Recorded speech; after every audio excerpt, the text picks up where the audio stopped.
There comes a point in some investigations where you have to stop pretending that everything adds up. In this case does not add up. We are now well over 100 days into the disappearance of Nancy Guthrie, an 84-year-old woman violently taken from her home in the middle of the night.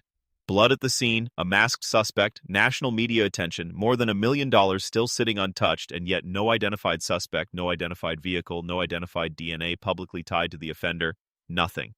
And the deeper this case goes, the stranger it becomes. Because in the beginning, nearly everybody, including myself, we believed that this had to be connected directly to Savannah Guthrie, the fame, the money, the celebrity connection. But now I'm starting to wonder if we've been looking in the wrong direction all along.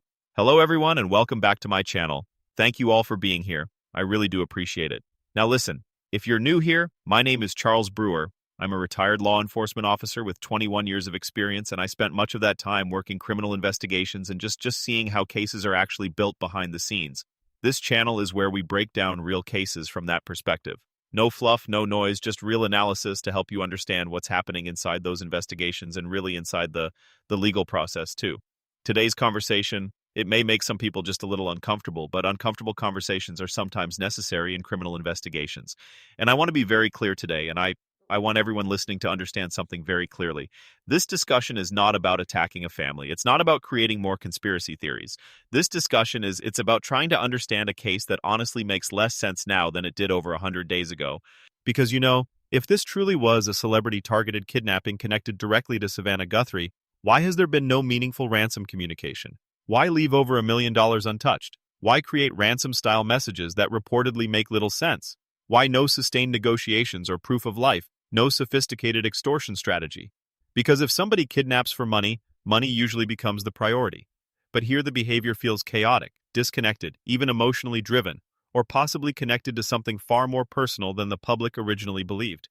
Like I said earlier, this video is not about accusing family members. It's not about creating conspiracy theories.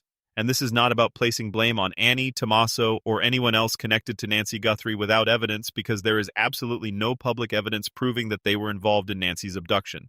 None. But discussing possibilities, discussing investigative theories, looking at every angle surrounding a victim's life and the immediate circle, that's exactly what investigators are supposed to do in a major criminal case. And listen, if the public, including myself, was comfortable enough early on in discussing whether this crime was connected to Savannah Guthrie's fame, her wealth, and public visibility, then it is equally reasonable to ask whether this case may somehow connect to someone else inside Nancy's immediate world. Not necessarily family directly, but maybe somebody connected to them like a friend, an associate, maybe a business relationship, or what about a debt? A dangerous person orbiting somewhere close to this family that nobody fully recognized at the time, because after more than 100 days, something still feels off. Something still feels untouched. And I believe one of the reasons this case has affected so many people across America and really across the globe is probably because Nancy Guthrie reminds us all of our own mothers and our own grandmothers, our families. When something like this happens in this country, people come together. We discuss, we analyze, we search for answers. Not because we enjoy speculation, but because sometimes conversations trigger memories. They expose overlooked details, and they help us keep pressure on a case that cannot be allowed to fade away. And that's exactly why we're here today. One thing that I've learned after many years in law enforcement, some criminals are smart, some criminals are just lucky, and sometimes investigators initially misunderstand what kind of criminal they're actually dealing with. This case may fall into that category. Now, at first glance, this looked almost cinematic. A masked suspect covered head to toe, middle-of-the-night abduction, elderly victim, celebrity family connection, potential ransom angle. It almost looked like a Hollywood kidnapping plot. But the longer you examine the behavior, the more fractured it becomes, because organized criminals usually stay organized and disorganized criminals usually make emotional mistakes. This case strangely appears to contain both. That's one reason investigators, they may still be struggling here, because they may not yet fully understand the offender's profile. Was this a mastermind or a desperate low-level criminal trying to survive? Was this somebody deeply obsessed or somebody carrying out instructions from somebody else? Was this personal or opportunistic? And I think many viewers are beginning to notice what I'm noticing. The Savannah theory may not fully explain behavior. It explains publicity. It explains national attention, but does it explain the crime itself? I'm not sure anymore. Now, let me be extremely careful here, because this really matters. When investigators work a major case like this, they examine every relationship surrounding the victim. Every single one. And that is including family and friends and even neighbors, workers, acquaintances, social circles, financial connections, former relationships, caretakers, everybody. That's not targeting it. It's just standard investigative procedure. And one thing that I keep coming back to is this. The offender appeared extremely comfortable approaching that house. And that matters. Comfort matters. Confidence matters. Movement matters because, nervous offenders, they behave differently. This individual appeared calm enough to manipulate the cameras, calm enough to move around the property, operate in the darkness, and that suggests familiarity somewhere. Maybe familiarity with the neighbors, or just with routines, maybe familiarity with somebody connected to that home. And again, that doesn't mean that family is involved here, not even remotely, because criminals, they often emerge from the outer rings of people's lives. Friends of associates, people connected socially, people who drift in and out unnoticed, people carrying debt, addictions, and anger. Maybe resentment or, dangerous relationships that nobody fully understood. And sometimes families themselves, they don't even realize somebody dangerous has entered their orbit. That happens all the time. Now let me talk about something else that's a little uncomfortable. What if this wasn't about wealth at all? What if money was just secondary? What if this was connected to just pressure, debt, fear, maybe just punishment? Criminals sometimes target the people closest to the actual person that they're angry with, not because the victim personally did anything wrong, but because hurting someone emotionally becomes the objective. And again, that doesn't automatically point to Savannah. It could point to anybody in the family circle, anybody close to Nancy, anybody connected socially. That's why investigators, they map entire relationship ecosystems in cases like this, because sometimes the victim is not the original target emotionally. Sometimes the victim is just simply the pathway to pain. And I want all of you to think carefully about something. If somebody wanted money quickly, why take an 84-year-old woman? Why not just commit a robbery? Why not steal valuables? I'm sure Nancy had plenty of valuables in her home. Why not target financial accounts? Why create this enormous national spectacle? Unless emotion mattered, unless symbolism mattered, unless the message mattered more than the money, that changes the psychological framework entirely. One thing that has struck me throughout this case is how emotionally connected people have become to Nancy Guthrie. And honestly, I understand it because Nancy, she represents something bigger now. She represents vulnerability, family, safety, mothers, grandmothers. The idea that people should be safe inside their own homes, and when something like this happens, America comes together. That's what we do. We argue, we debate, we speculate, and we search. We pray, because deep down people still believe that justice matters. People still believe that human life matters. And I think that's why this case has touched so many people emotionally, because viewers are imagining their own mother, their own grandmother, their own family members, and they're asking themselves, how could somebody do this? How could somebody take an elderly woman into the darkness and seemingly just disappear without a trace? That question haunts people, and honestly, it should. Now, I want to discuss the mastermind theory because many people believe this offender was highly sophisticated, and there are reasons to think that.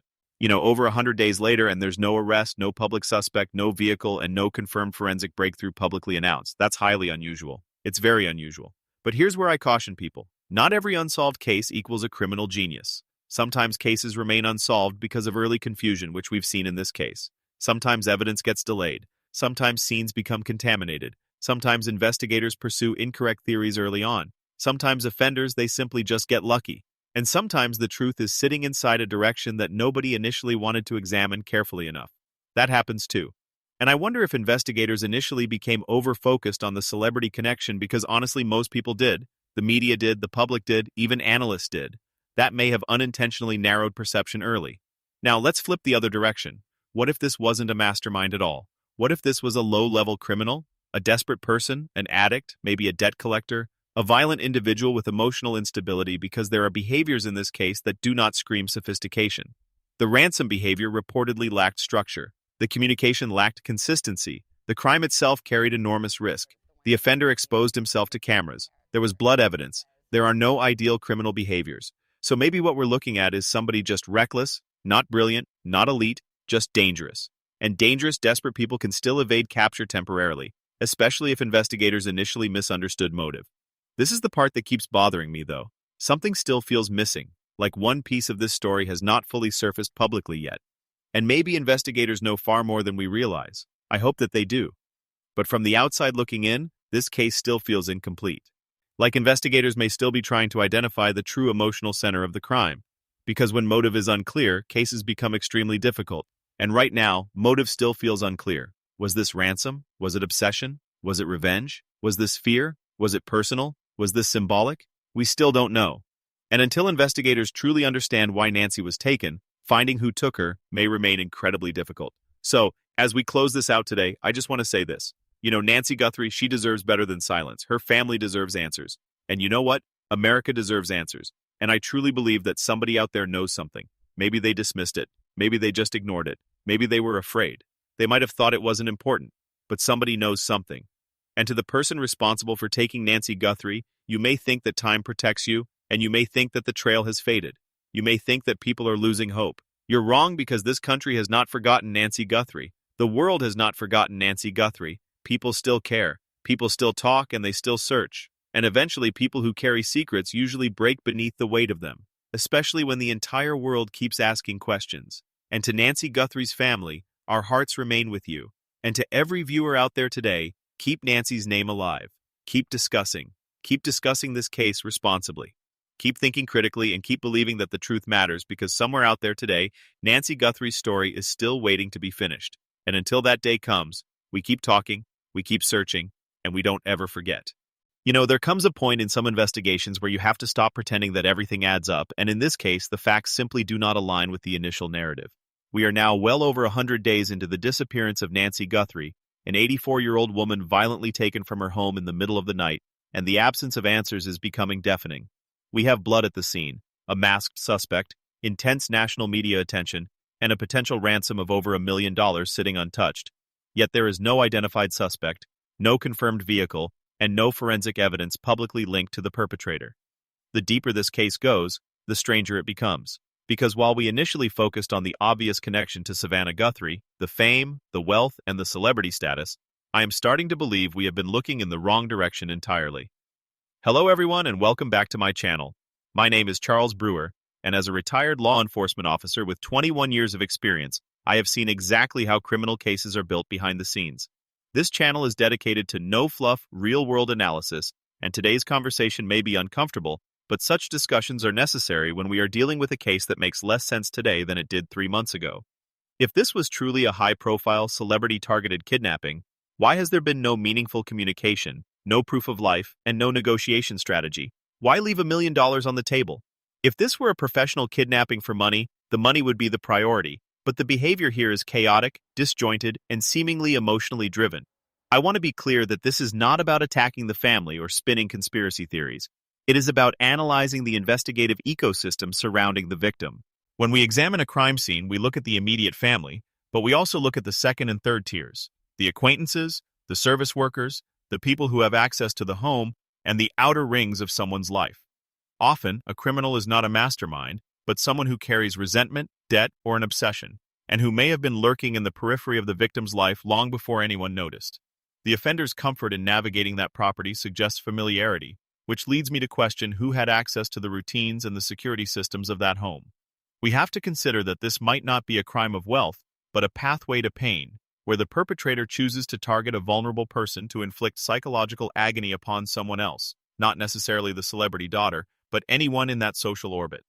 Why take an elderly woman if you are just looking for a quick payout? You would rob a bank or target a business, but taking a person requires a personal, emotional motive that transcends simple greed. I believe this case resonates with so many because Nancy represents the mothers and grandmothers of the world, and her disappearance is a haunting reminder that nobody is truly safe in their own home. We have to stop viewing every unsolved case as a criminal genius situation. Sometimes the investigation is stalled because of early tunnel vision, where everyone became so fixated on the celebrity angle that they ignored the small, granular details that might have pointed elsewhere. Perhaps the suspect is not a mastermind, but a desperate, reckless individual who got lucky, and if that is the case, the pressure of the investigation might be the only thing that eventually makes them break. We need to keep this story alive, not for the sake of gossip, but to maintain pressure on whoever knows what happened. Someone out there knows something, a neighbor, a friend, a business associate, who dismissed a detail because they thought it was unimportant. I urge you all to keep thinking critically, to keep discussing this responsibly, and to hold on to the belief that truth matters. To the person responsible, you may think you are safe, but the weight of your secret will eventually become too heavy to carry. To the family, our hearts are with you, and to the viewers, let us keep searching for the truth until this story is finally finished, because Nancy Guthrie deserves more than the silence that has surrounded her for over 100 days. We will continue to analyze the motives, we will continue to look at the relationships, and we will continue to ask the hard questions that the authorities might have overlooked because the truth is always buried somewhere, and it is our job to keep digging until we find it. I have spent my career looking at how evidence is processed and how investigators lose their way when they get too caught up in the optics of a case, and I am telling you now that we need to strip away the celebrity veneer and look at the raw, cold reality of the evidence we have. Is there a debt? Is there a jilted worker? Is there an estranged associate? These are the questions that solve cases, and until we stop being distracted by the lights of fame, we will continue to hit these dead ends. The psychological framework of this crime suggests a deep, personal vendetta that has nothing to do with bank accounts and everything to do with destruction. I want everyone watching this to think about the people who had access to that house, the people who felt slighted by that family, and the people who have been acting differently since that night. This is not about guessing, it is about identifying patterns that have been ignored for far too long.